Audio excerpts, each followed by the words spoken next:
Meanwhile, another squad member, Congresswoman Ilhan Omar, now appears to be in a growing feud with Republican Senator Rand Paul.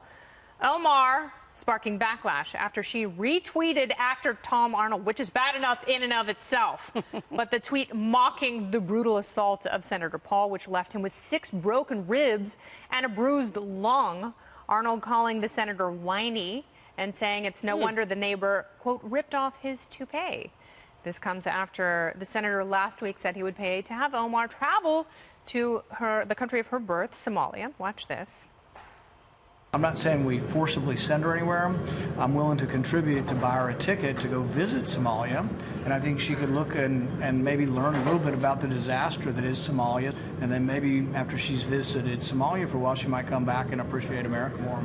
Folks, if you want to see a perfect example of everything that's wrong with the radical left in this country, look no further than the disgusting feud between Ilhan Omar and Rand Paul. Stick around, because we're going to break down how a sitting congresswoman mocked a violent assault on a U.S. senator, and why the left's agenda is fueled by a deep-seated ingratitude for this nation. Before we dive in, if you believe in American values and standing up for this great country, make sure you hit that like button and subscribe to the channel. It's more important than ever that we get our message out. Now here's what happened. Republican Senator Rand Paul, a man who was brutally attacked by his neighbor and suffered 6 broken ribs, suggested that Congresswoman Ilhan Omar should visit her birthplace of Somalia to, in his words, appreciate America more. How did she respond? Did she engage in a policy debate? No. She retweeted a post mocking his near-fatal assault, calling Senator Paul whiny, and essentially saying he deserved what happened to him. Let that sink in. This is beyond the pale, even for the so-called squad. We're not just talking about political disagreements here. We are talking about a member of the United States Congress celebrating political violence against a sitting senator. There is a fundamental difference between words, even offensive ones, and violent actions. Rand Paul used his words, however sharp they may be. Ilhan Omar endorsed a physical, felonious attack. This is the kind of behavior we see from third-world thugs, not from a representative in the greatest legislative body on earth. And let's talk about Senator Paul's original point, which the left and the media are desperately trying to ignore. Ilhan Omar came to this country as a refugee from Somalia, a failed state, a lawless, brutal country where Americans gave their lives trying to bring order. This nation took her in, educated her, and gave her the incredible opportunity to rise and serve in its Congress. And what has she done with that privilege? She has consistently displayed an active disdain for the United States.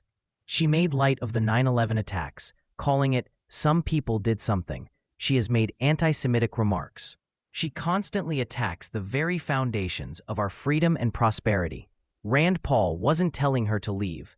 He was telling her to get some context. He was saying, go see what the alternative to America looks like so you can understand the unparalleled gift you've been given. That's not racist. That's a reality check. She lives in the freest, most opportunity-rich nation in human history, and all she can do is tear it down. That is the definition of ungrateful. The left will scream that Paul's comments were incendiary. Well, truth often is. They want to paint her as a victim, an American success story. Let we be clear. Her story is a success story in spite of her actions, not because of them. America gave her the chance, and she has used that platform to spit on the graves of the soldiers who died in Somalia and to vilify the country that saved her. This is what the Democrat Party is embracing.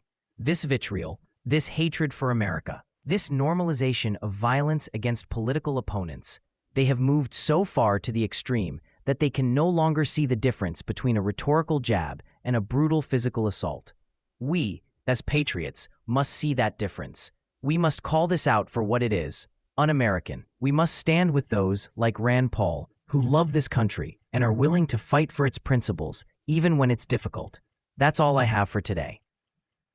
If you agree that we need to stand up for American values and hold these politicians accountable, please like this video, subscribe to the channel, and share it with a friend.